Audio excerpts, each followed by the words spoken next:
19. Introducción a Judith de la Sagrada Biblia de la Universidad de Navarra.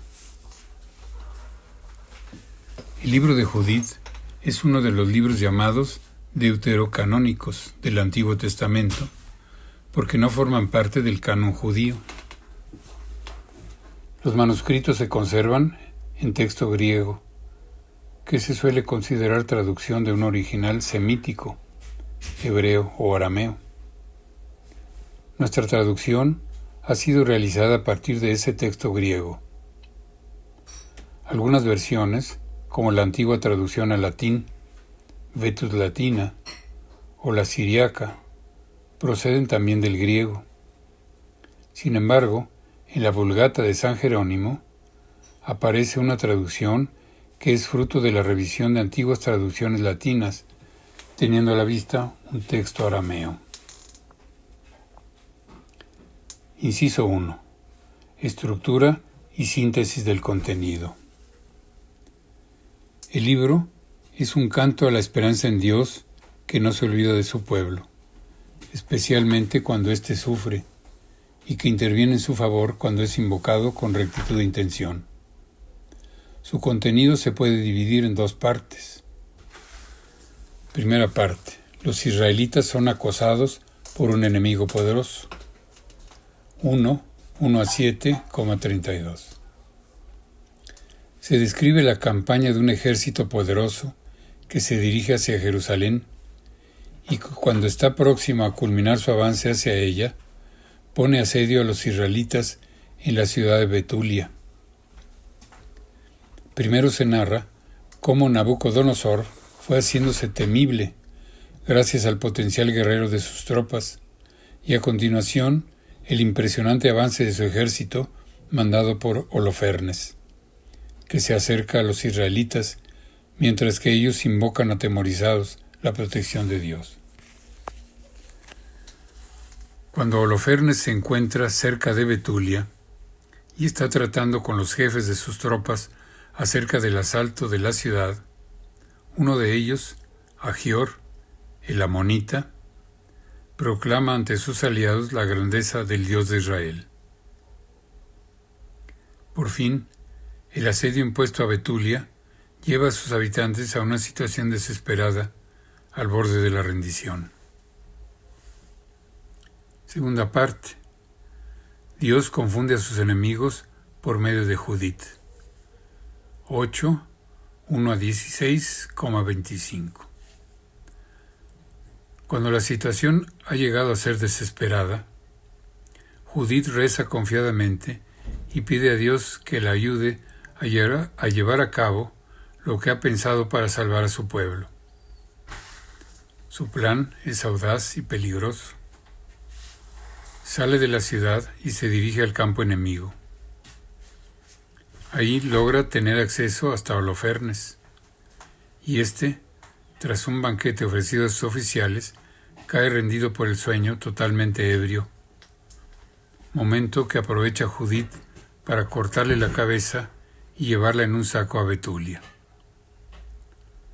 Agior, el amonita, que había sido acogido por los hijos de Israel, tras haber sido expulsado del campamento enemigo por Holofernes, al enterarse de lo sucedido, creyó en Dios y se incorporó a la casa de Israel.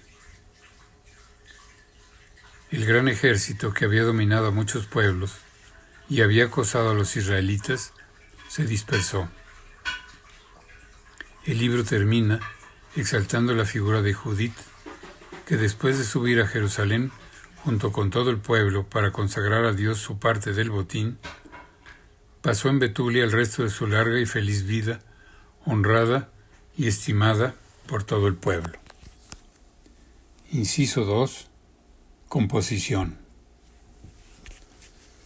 Es muy difícil precisar la fecha de composición, ya que debido a su peculiar género literario, no sirven como puntos de referencia las alusiones a los hechos narrados.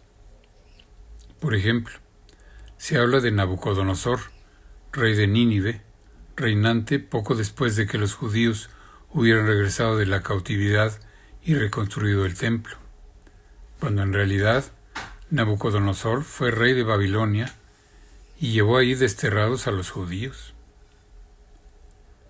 En la redacción se pueden encontrar expresiones típicas de la época persa: preparar la tierra y el agua, el dios del cielo, los nombres de Holofernes y Bagoa, etc.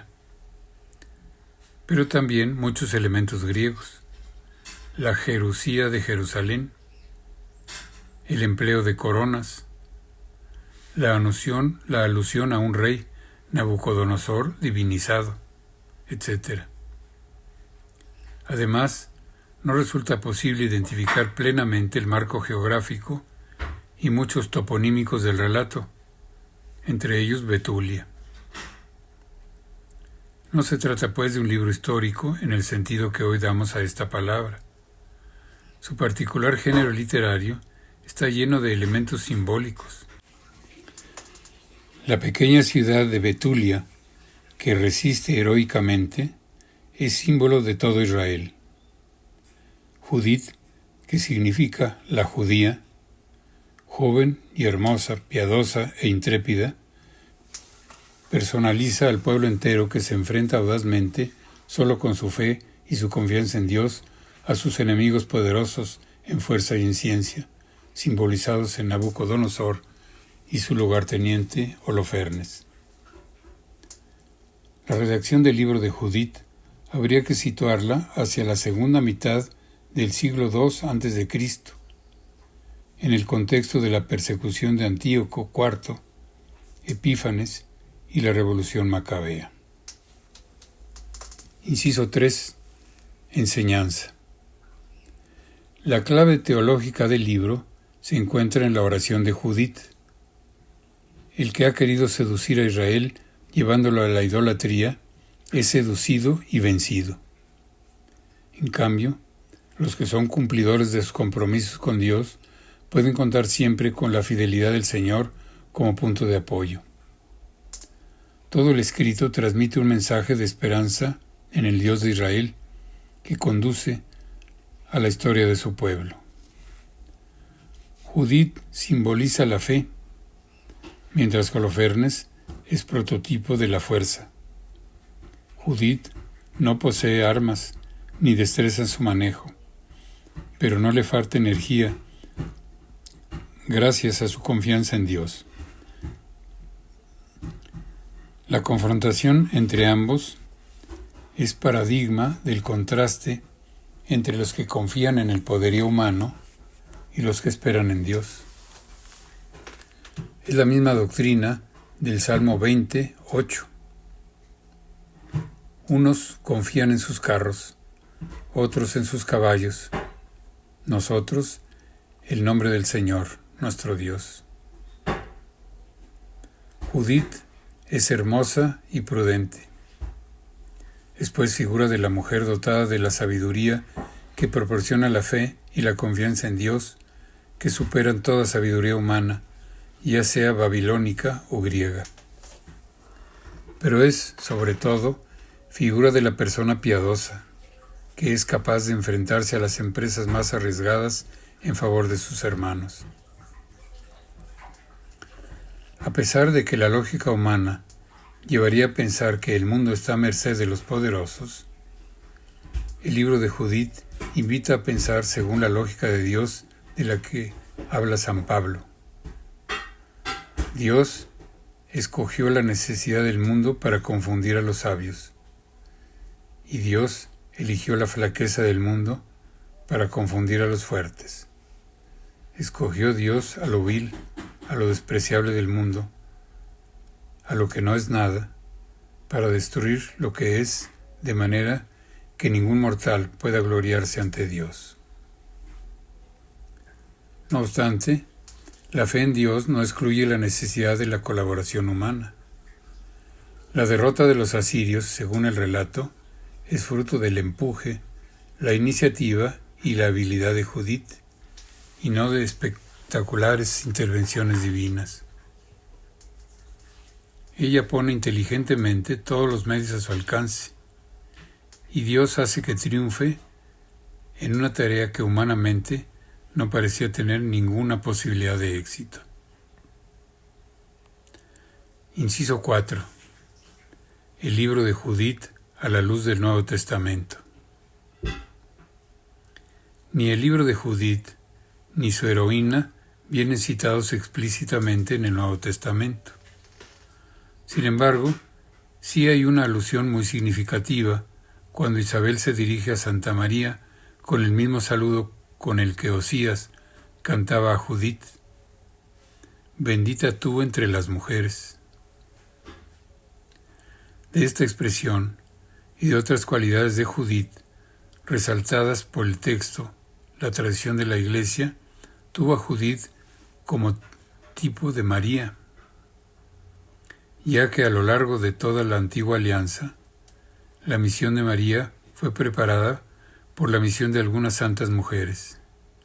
De hecho, en la liturgia de las horas se aplican a Santa María algunos textos que cantan la grandeza de la heroína judía.